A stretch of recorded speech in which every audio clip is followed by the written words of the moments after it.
Olá, estimados irmãos, paz de Cristo, tudo bem? Hoje, 20 de fevereiro, iremos dar encerramento do capítulo de número 4 do livro de Hebreus, né? Dizem que Hebreus é o quinto evangelho. Eu não vou entrar no mérito, mas tem muitas boas notícias que nos são trazidas, né, através deste precioso livro. E ontem, dia 19 de fevereiro, nós tivemos um encerramento, já fizemos o encerramento deste capítulo lá. E agora iremos aqui trazer para vocês. Iremos ler os versículos de 14 ao 16 e com certeza você irá nos acompanhar, ou na sua Bíblia ou escutando, né? Diz assim a palavra do Senhor: Tendo, pois, a Jesus, o Filho de Deus, como grande sumo sacerdote que penetrou nos céus, conservemos firmes a nossa confissão, porque não temos sumo sacerdote que não possa compadecer-se de nossas fraquezas. Antes, foi ele tentado em todas as coisas, a nossa semelhança, mas sem pecado. Acheguemo-nos, portanto, confiantemente junto ao trono da graça, a fim de recebermos misericórdia e acharmos graça para socorro em ocasião oportuna. Até aqui. Só relembrando que nós estamos seguindo o organograma do livro do pastor Hernandes Dias Lopes, que é o comentário aos Hebreus, a superioridade de Cristo, da editora Agnus, ok? O Agnus. Fica por sua conta, se Agnus ou Agnus, né? Ok? Mas hoje o tema do encerramento do capítulo 4 de Hebreus, dos 3 versículos que nós lemos, é Jesus, nosso grande sumo sacerdote. Então ele vai aqui pensar, trazer o pensamento dele sobre Jesus sendo o nosso grande sumo sacerdote. E ele diz assim: o autor aos Hebreus faz uma transição da palavra de Deus para o sumo sacerdote providenciado por Deus. Nos versículos 12 e 13, do capítulo 4 diz assim: porque a palavra de Deus é viva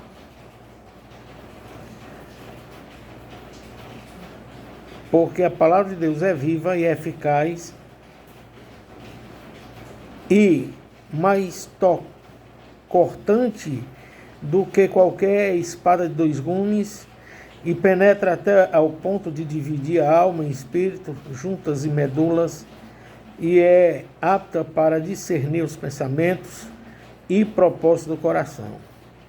E não há criatura que não seja manifesta na sua presença, pelo contrário, todas as coisas estão descobertas e patentes aos olhos daquele a quem temos de prestar contas. É isso que diz os versículos 12 e 13 do capítulo 4 de Hebreus. Ele continua dizendo, no versículos anteriores, que é o 12 e o 13 que nós acabamos de ler, ele deixou os leitores conscientes do julgamento divino. Agora assegura-lhes que, apesar de Jesus vir na consumação de todas as coisas como nosso juiz, agora ele é o nosso advogado, o nosso intercessor e o nosso sumo sacerdote. O nosso sumo sacerdote. 3 verdades essenciais traz aqui o Hernandes Dias Lopes. 3 verdades essenciais ele destaca aqui no texto, né? a começar pelo versículo 14 que nós já lemos, né? Tendo, pois, a Jesus, o Filho de Deus, como grande sumo sacerdote que penetrou os céus, conservemos firmes a nossa confissão. Ele vai dizer sobre a apresentação do sumo sacerdote. O tema de Jesus como nosso sumo sacerdote foi apresentado em Hebreus 2,17. Aqui ele recapitula, né, o versículo 17 do capítulo 12 que nós falamos sobre Jesus como nosso sumo sacerdote. Aqui o autor recapitula o que disse dos versículos de 5 a 18 do capítulo 2 e acrescenta que Jesus tem uma natureza humana semelhante à nossa, mas sem mácula do pecado. E isso aqui, Paulo também ele vai falar lá no capítulo 2 de Filipenses 2, dos versículos de 5 em diante, onde ele diz que Jesus, sendo Deus, não usurpou o ser Deus, antes assim mesmo se esvaziou, e ele vai culminar dizendo que ele foi semelhante a nós, só não no pecado, ok? Por isso pode compadecer-se de nós, o sumo sacerdote, que nos é apresentado e tem algumas características singulares, como ele apresenta aqui. Ele vai dizer aqui, em primeiro lugar, ele é grande. Lá no versículo 14 ele começa dizendo assim,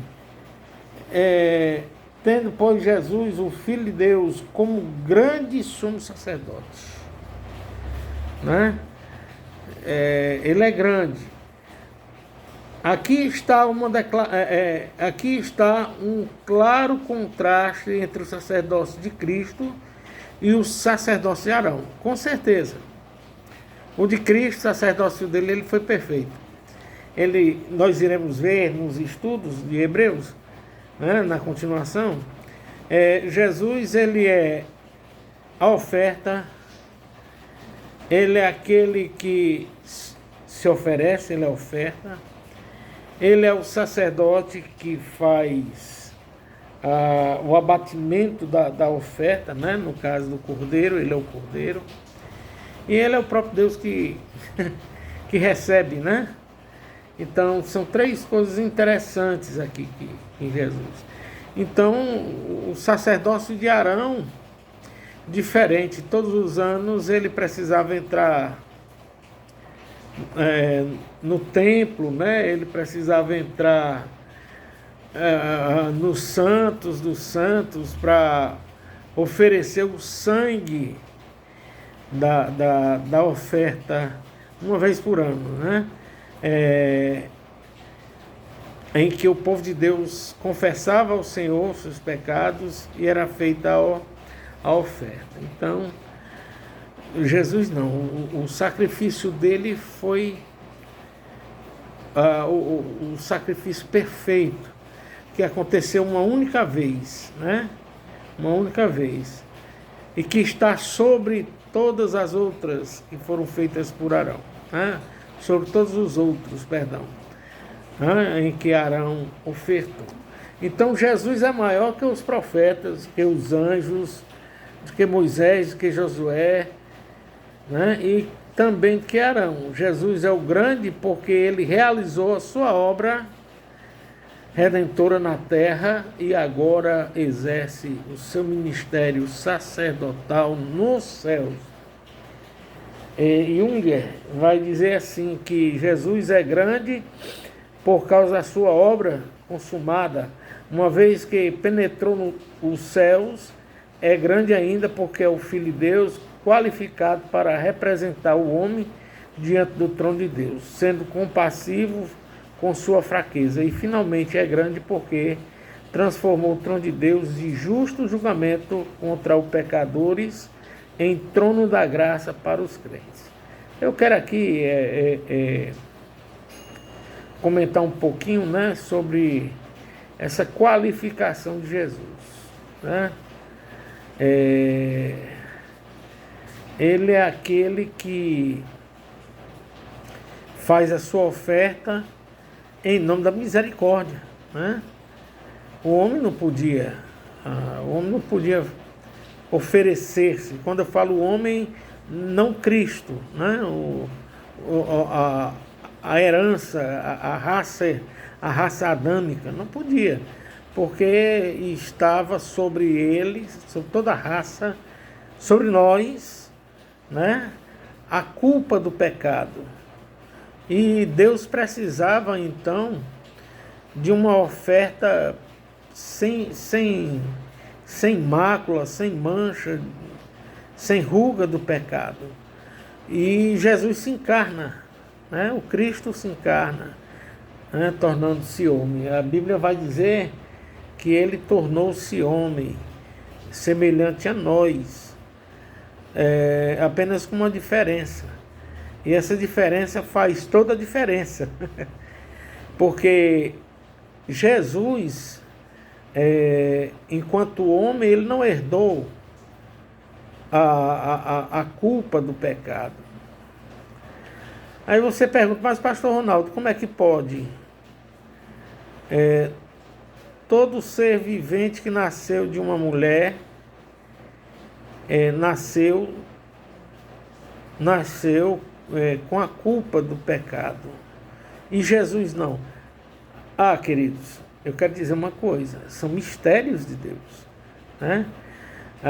O que existe por aí são possibilidades, são pessoas que conjecturam, né, de como tenha sido essa encarnação, onde Jesus não herdou a culpa do pecado, né? Sabe-se que ele foi a oferta perfeita. Ele divino, Deus, que está nos céus e que abre mão de sua glória para tornar-se um de nós, só não no pecado, né?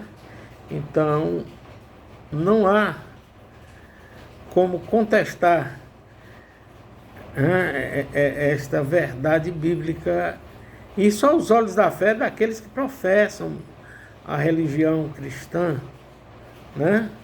A religião cristã. Existem grupos por aí que obviamente se opõem ao que a Bíblia fala. Nós não. Para nós a Bíblia, a palavra de Deus é inspirada, né? É única, não existem livros posteriores e nem anteriores que venha substituir os cânones sagrados que o cristianismo tem como verdade, né? Como palavra de Deus, ok? Tem outros comentários, mas eu não quero aqui trazer todos os comentários, até porque vai ficar assim muito tempo. Eu estou tentando aqui me adequar à realidade do tempo. As pessoas correm, né? Então, às vezes, nós precisamos trazer uma mensagem que, apesar de curta, objetiva, retrata todo o arcabouço, né, teológico. Bom, em segundo lugar, nós estamos aqui falando sobre as características singulares, né, deste sacerdote chamado Jesus Cristo. Sumo sacerdote. Em primeiro lugar, nós falamos que ele é grande. Em segundo lugar, ele penetrou os céus. Ainda lá no versículo 14, que nós lemos, ele vai dizer: o sumo sacerdote podia uma vez por ano penetrar além do véu e entrar no Santo dos Santos, mas Jesus penetrou os céus e subiu à presença excelsa de Deus. O sumo sacerdote tinha de oferecer sacrifícios primeiro por si mesmo e depois pelo povo. Esse sacrifício precisava ser repetido ano após ano, mas Jesus ofereceu um único sacrifício perfeito, completo e cabal, né? Como diz lá em Filipenses 2:9, ele consumou a nossa redenção e então foi exaltado por Deus sobremaneira, mais alto do que os céus. Né? Ou seja, é o que eu há pouco havia falado, o sumo sacerdote entrava uma vez por ano para o serviço de oferta. Né? Aqui não, Jesus, ele entra de uma vez só. Lembrando que tudo que foi antes da vinda de Jesus era sombra do que haveria de vir. Jesus, lá em Atos, vai dizer que ele não entrou em templos feitos por mãos humanas. Então aqui, obviamente, Jesus ele entrou no Santo dos Santos, no céu, onde o Pai está, e junto ao Pai, ou melhor, na presença do Pai, ele fez a sua oferta de si mesmo e aplacou a ira de Deus. O bom é isso, que ele aplacou para sempre, né? Fritz Laubach vai dizer assim, que ele adentrou o mundo invisível de Deus a partir do nosso mundo terreno. Em lugar algum, uma placa de advertência lhe nega acesso. Jesus atravessou não o véu, mas os céus, esse espaço que está entre nós e Deus. Arão foi aquele que foi também sacerdote, né? Isso. Arão jamais poderia ter feito isso. Nenhum sumo sacerdote poderia fazer isso. Ao morrer e ressuscitar, Jesus subiu aos céus e rompeu a barreira entre nós e Deus. Então, com certeza ele não entrou na figura, né? Jesus entrou no próprio céu. Arão entrava na tenda, né? Ali é onde existia o santo dos santos, existia o propiciatório, né? Todo aquele arcabouço para a oferta.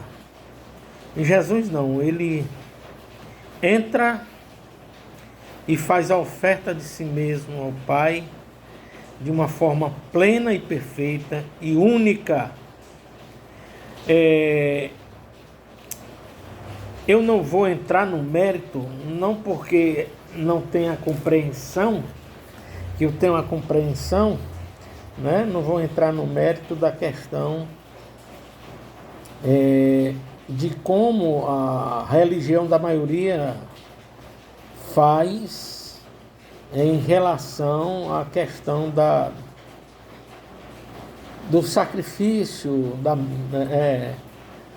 da missa, onde se fala no sacrifício incruento, onde aquilo que houve nos dias de Jesus, a sua oferta, morte, né, o sacrifício, e que defendem eles que cada missa é um novo sacrifício de uma forma incruenta, é o mesmo sacrifício da cruz.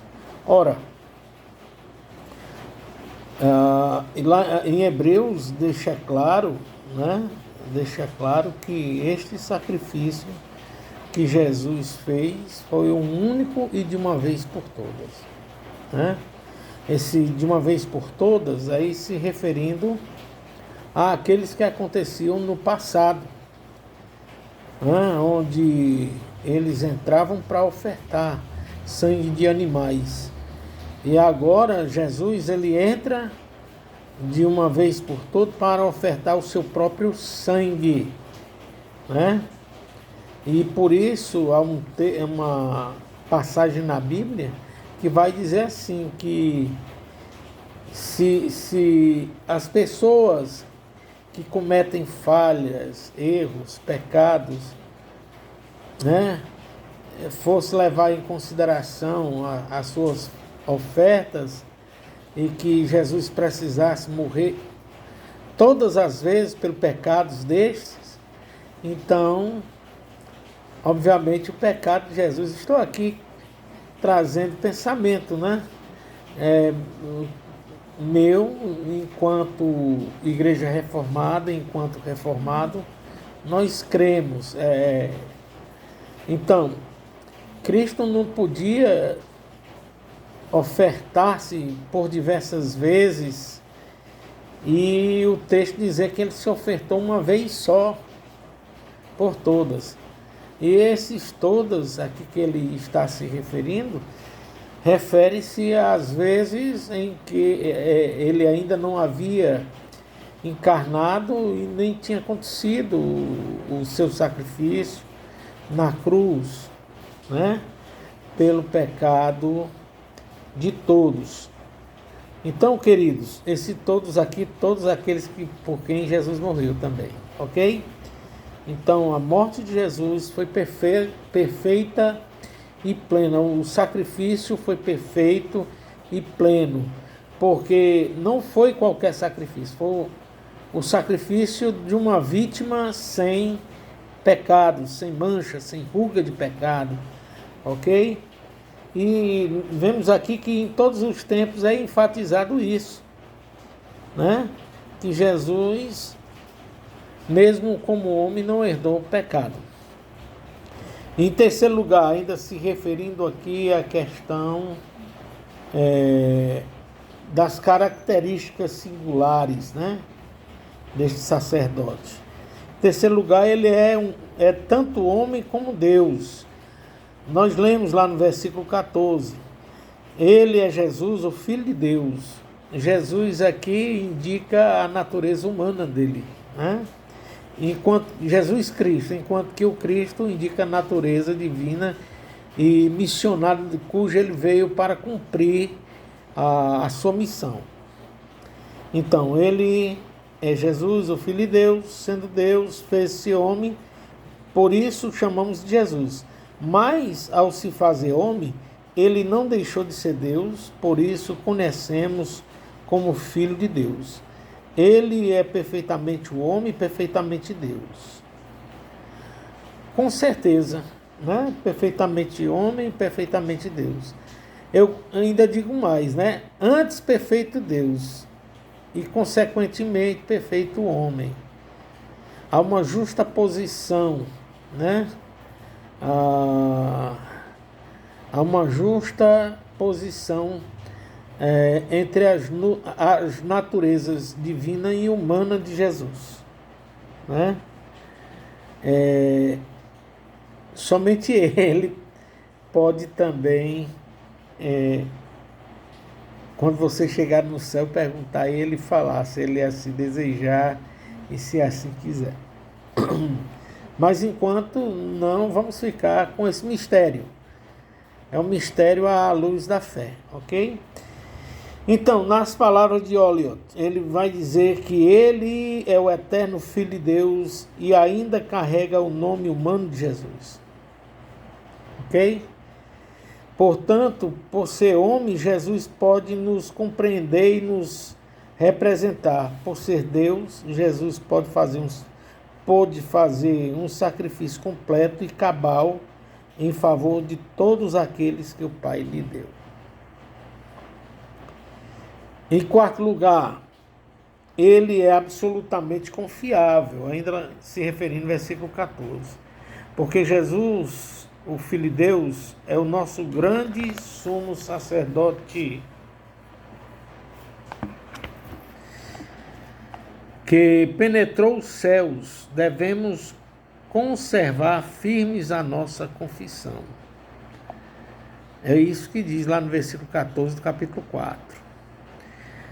Retroceder à lei, a Moisés, a Arão, ao judaísmo, é voltar aos rudimentos, é retornar à sombra, é abandonar a realidade. Em vez de claudicar, diz Hernandes Dias Lopes, né? Em nossa confissão devemos mantê-la inabalável, segundo o que diz Hebreus. Aqueles que em face da perseguição retrocedem, esses apostatam da fé e fecham após si mesmo a porta da graça. Não existe, queridos, aquela história, eu deixei a igreja, ou eu deixei a Jesus, eu voltei à antiga religião, porque eu fui perseguido. Ora, quem acolhe o cristianismo tem de acolher com as consequências, tem de pagar o preço. Jesus pagou o preço, né? O preço dele foi a encarnação, o sofrimento, a morte, mas também a ressurreição. É nisso que nós estamos a crer firmemente também na nossa ressurreição. No último dia, né, que está lá no Evangelho de João, capítulo 6. No último dia ele nos ressuscitará, né? Alguns para a glória eterna e outros para a perdição eterna, diz a palavra de Deus. Então, voltando aqui, também Jesus, nós estamos falando sobre o nosso grande sumo sacerdote, Jesus, nos referindo a Jesus, o Hernandes Dias Lopes vai dizer, a compaixão do sumo sacerdote, se referindo no versículo 15, que diz assim, porque não temos sumo sacerdote que não possa compadecer-se das nossas fraquezas. Antes, foi ele tentado em todas as coisas, à nossa semelhança, mas sem pecado. Três verdades ele vai comentar a respeito deste versículo de número 15. A primeira coisa que ele vai comentar a respeito do versículo 15, ele vai dizer que, em primeiro lugar, Jesus não se compadece, Jesus se compadece de nossas fraquezas. Jesus se compadece de nossa fraqueza. O nosso sumo sacerdote não é apenas grande, mas também gracioso, compassivo e misericordioso. Embora não tenha nenhuma fraqueza, ele se compadeceu das nossas fraquezas. Ele conhece a nossa estrutura, sabe da nossa fragilidade, mas, mesmo assim, não nos esmaga por causa das nossas fraquezas, mas dela se compadece. Que belo, né? E de fato o que Jesus faz é isso mesmo, ele se compadeceu. Ele sabia que a raça humana ia para aquele lugar que nós não gostamos nem de pronunciar o nome, né? Lugar de tormento eterno, mas ele se compadeceu do seu povo. Temos muita fraquezas físicas, emocionais, morais, espirituais. Deixados à própria sorte, nenhum de nós pode sequer ficar de pé, escorado no bordão da autoconfiança, né? Ou seja, é esse compadecer-se em que Jesus não leva em consideração os nossos méritos, porque nós não temos, mas leva em consideração os méritos que Ele mesmo praticou em nosso favor, ou seja, Ele doou-se. Em segundo lugar, nos referindo à compaixão do sumo sacerdote, ainda lá do versículo 15, Jesus foi também tentado semelhantemente a nós. Lembra-se de uma coisa, eu vou te lembrar, que após o batismo dele, ele foi levado ao deserto para ser tentado? As provas não foram de brincadeira, não. O inimigo, o arqui-inimigo de Deus, ofereceu pão quando Jesus estava com fome, foram 40 dias e 40 noites com fome, né? Ofereceu poder, ofereceu, caso ele se prostrasse diante dele, arqui-inimigo, lhe daria toda a fortuna da terra e do céu. Ora, ele não tem nem nada para dar, quanto mais vai dar aquilo que ele não possui, não é verdade? Mas aconteceu que Jesus ele foi tentado, só que em nenhum momento ele cedeu. Em momento algum ele cedeu. Interessante também que lá em Tiago diz algo interessante, né? Tem muita gente aí que tem medo do cramunhão, como diz o outro, né? Tem medo do arqui-inimigo, de Satanás. E fala-se, tem medo, né? Corre léguas com medo. Enquanto que a palavra de Deus diz o contrário. Ele diz assim, que resisti ao diabo e ele fugirá de vós. A história é o contrário. Nós temos de resistir e ele certamente fugirá de nossa presença. Mas a nossa presença não por nós mesmos, porque em nós habita o Espírito Santo de Deus, aquele que é maior do que nós. Então, em segundo lugar, ele foi também tentado semelhantemente a nós. Nosso sumo sacerdote desceu até nós desde os céus, ele vestiu pele humana, calçou as sandálias da humildade e andou entre nós.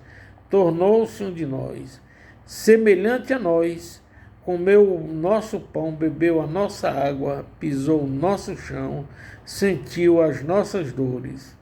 Em tudo foi tentado, semelhantemente a nós. Ele foi tentado, mas não pecou. Kirstenmark diz que, com razão, ele foi tentado em extensão e amplitude. Nada na experiência humana é estranho para ele.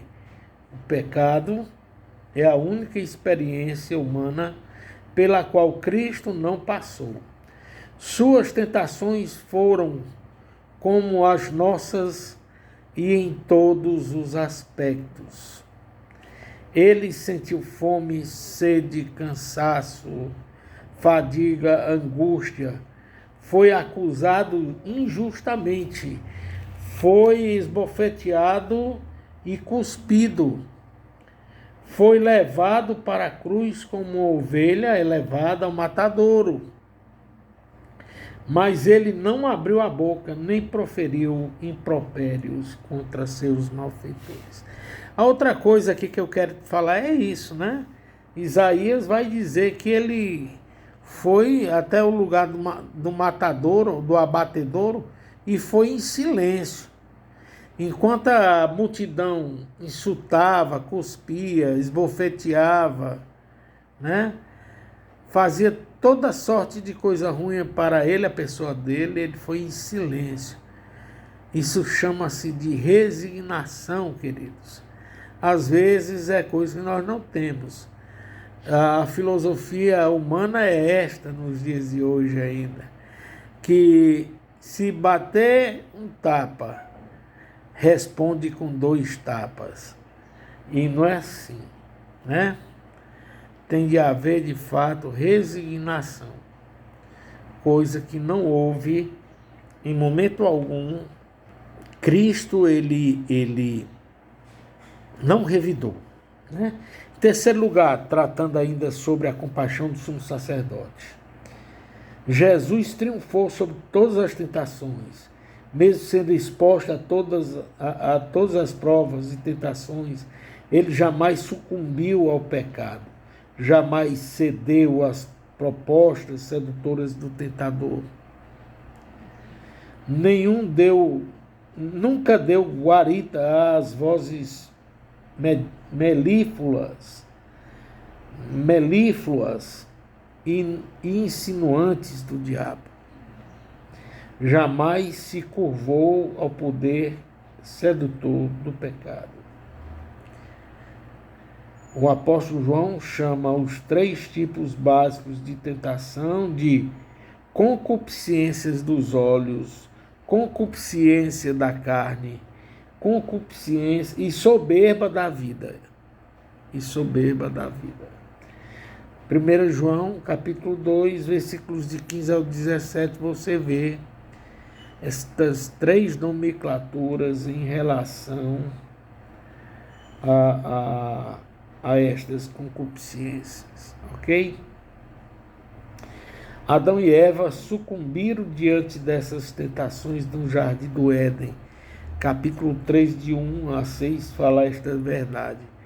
Enquanto Jesus resistiu aos 3 tipos de tentações quando o adversário tentou no deserto.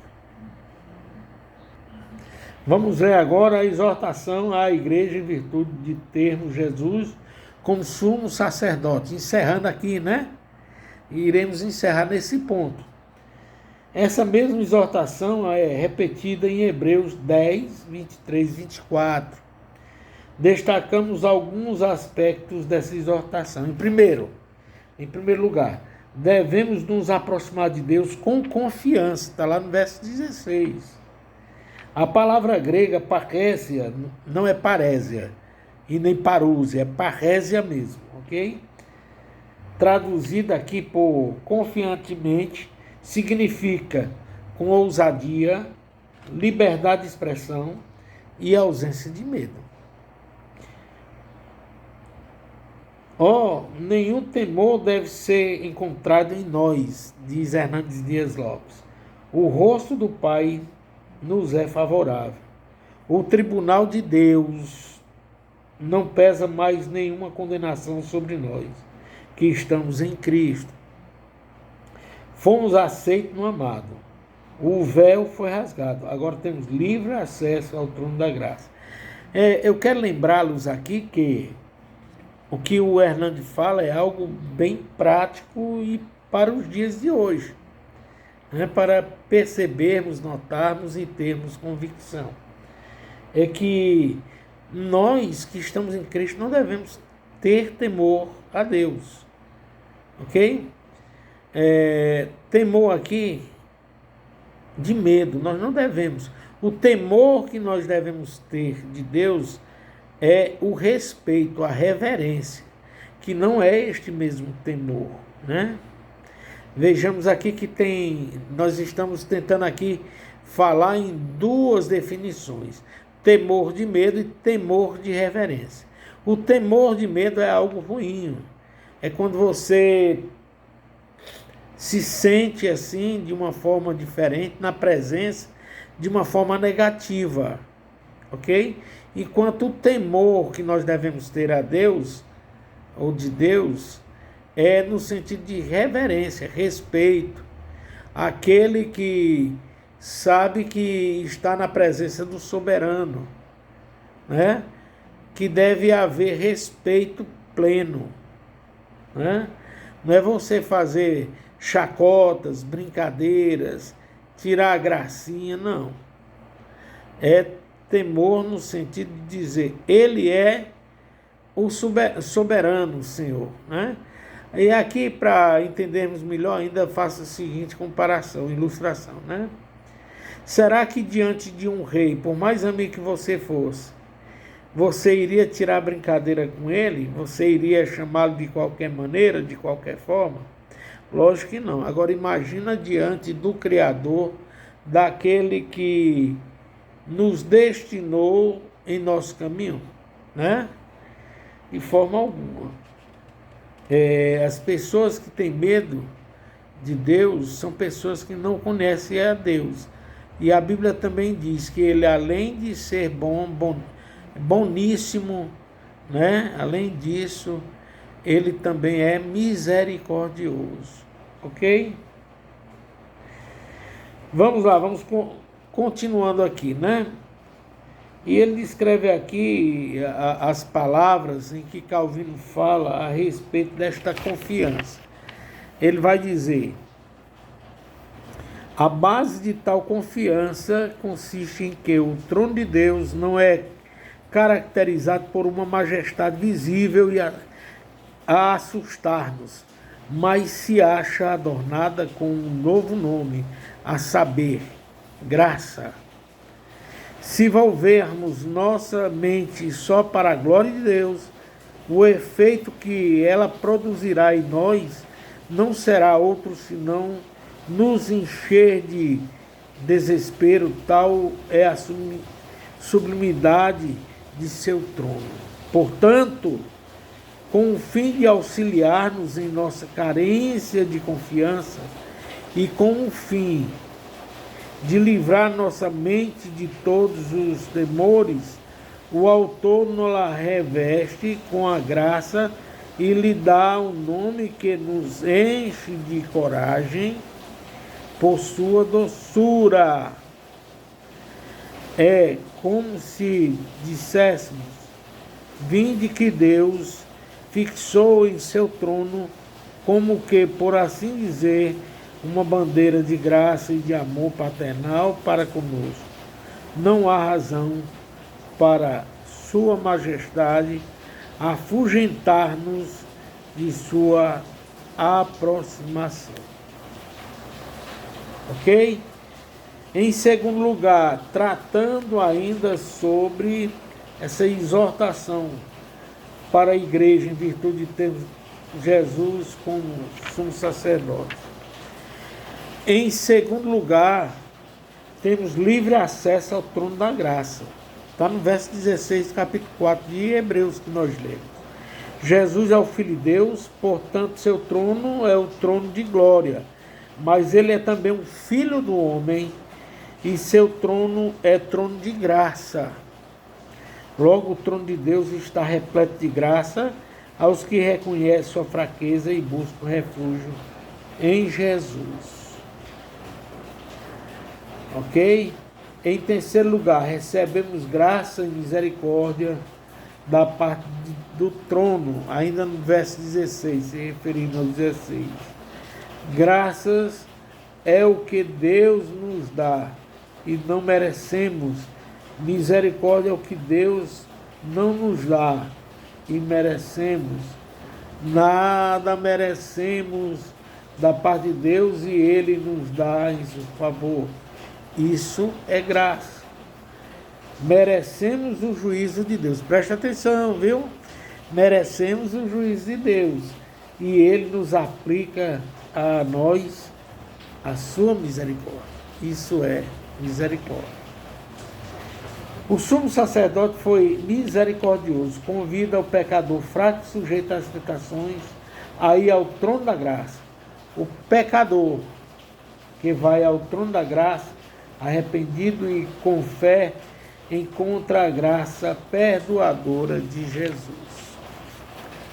Fechando aqui com, não a chave de ouro da cachaça, né, mas uma chave de ouro mesmo. Uma chave, mas que não é cachaça, não é bebida, ok? Em quarto lugar, encontramos socorro sempre que nos achegamos ao trono da graça, baseado ainda no versículo 16 do capítulo 4. A ocasião oportuna é aquela em que nos sentimos tentados a buscarmos refúgio em Jesus, nosso grande sumo sacerdote. Deus providencia o livramento e nos meios da sua saída de nossas tentações. Ok? Então Deus sempre será o nosso socorro, aquele que está prestes a nos dar a mão, a nos socorrer, a não nos deixarmos se perder. Ok? Isto é graça de Deus. Queridos, encerramos o capítulo 4, ok? De Hebreus. Agora, quero pedir a você que se lembre de deixar o seu like, sua joinha lá no canal do YouTube, né? Às vezes eu mando para as outras redes sociais e a pessoa coloca o joinha como se fosse funcionar. Você tem que ir lá no canal e apertar o joinha, que é o seu like. Assim o YouTube, o canal do YouTube vai entender que estes conteúdos são importantes porque as pessoas as consideram importantes. E né? Para nós cristãos, e como é importante. Pastor Ronaldo, Igreja Presbiteriana